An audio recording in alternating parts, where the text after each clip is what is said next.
Mas masakit sa ating karanasan na mismo ang ating mga kapamilya, mga kaanak, ang maniniwala ng ating kasiraan o nagiging dahilan ng pagkawasak kuminsan ng pamilya dahil sa mga intri-intriga. At ito ang karanasan ni Jesus. Hindi siya libre sa kanyang mga kaanak. Kapag sinabi kasing kasambahay sa panahong yaon, ito yung mga relatives. At maging sila'y parang naniniwala na si Jesus ay nasisiraan na rin ng bait. Kaya nga meron silang mga relatives na pumunta doon dahil kumakalat ang balita na si Jesus ay nababaliw na. Pero ang totoo, di naman talaga siya nababaliw. Para lamang siyang tulad natin kapag tayo'y masyadong engrossed, abalang-abala sa ating mga gawain, nakakaligtaan natin kuminsang kumain dahil sobrang kabisihan. Di na natin naalaala na gutom na pala tayo at lagpas na pala tayo sa pananghalian o kay hapunan dahil sa dami ng ginagawa. At ganyan nga ang sitwasyon ni Jesus. Dahil napakaraming taong nagkakalipumpunan at sumusunod sa Kanya, hindi niya naman magawang iwan pati ang mga alagad niya. Kaya yun ang naging tampulan ng tsismis na siya ay nababaliw. Ang tawag doon dapat ay nawawala lang sa sarili. Kapag nawawala ka sa sarili kasi, nakakalimutan mo yung mga bagay-bagay na routine sa buhay tulad ng pagkain, pag-inom, kumisan pati yung ating personal necessities nakakalimutan natin. Pero bakit nga ba hinahayaan ng Panginoon na maranasan ito? Na yung makanya mga kasambahay o mga relatives ay parang nagiging daan upang maniwala sa na siya'y totoong nababaliw. Ito nga, mga relatives niya nagsipunta doon para tingnan talaga kung totoong siya'y nababaliw na. Unang-una, si Jesus ay hindi libre sa lahat ng uring pwedeng maranasan. Dahil tayong mga tao, marami sa dinadala nating sama ng loob ay galing din mismo sa loob ng ating pamilya. At ganoon din, siyempre, sa buhay ni Jesus. Lahat ay kinakailangan niyang maranasan first hand. Tulad ng nararanasan ng maraming pamilya.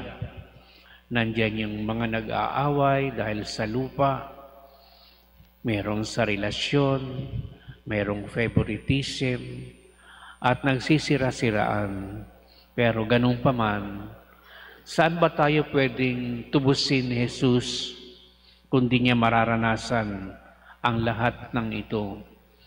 Kung minarapat nga niya at pinili niyang mamatay sa krus, bakit hindi niya pwedeng piliin ang mga mumunting problema na pumapasok sa buhay nating mga tao? Ibig sabihin, talagang pinasok ni Jesus ang lahat na pwedeng kasamaan, na pwedeng maranasan ng tao, siyempre maliban sa pagkakasala. Kasama na rin ang kamatayan na pinakamabigat nating pinagdaraanan. Dahil doon tayo naisagipin ng Diyos. Kaya kung baga, kasama-sama natin palagi ang Diyos sa lahat ng ating pinagdadaanan. Anumang uri ng ating suffering sa araw-araw, ito'y naranasan na ng Diyos at wala tayong pwedeng isumbat sa Kanya na di mo naman naranasan yan. Anong karapatan mong sabihin sa amin yan? Hindi, mga kapatid, lahat ay naranasan ni Kristo. Maging ang mapait na dulot ng kamatayan.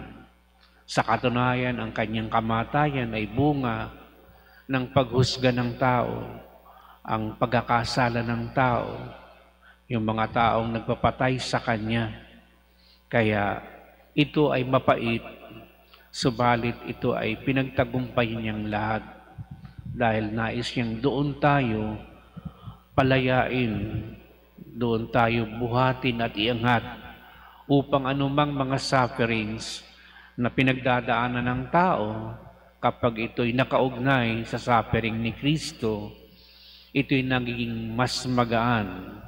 Ang tawag na natin dito, transformative, redemptive, nakapagliligtas, nakapagpapabago ng ating pagkatao, nakapagpapatatag ng ating kalooban, kapag kaugnay sa Diyos, ang lahat ng ating hindi magagandang pinagdaraanan. Otherwise, kung hindi naman ito nakaugnay sa suffering ng Diyos o ni Kristo, talagang ibabagsak tayo nito sa kamatayan, sa kalungkutan, sa depression, at kuminsan iniisip natin parang gusto na nating magpakamatay dahil wala tayong pinaghuhugutan kung saan tayo kukuha ng lakas kapag tayo'y nagdaraan sa mga pagsubok at kabigatan sa buhay.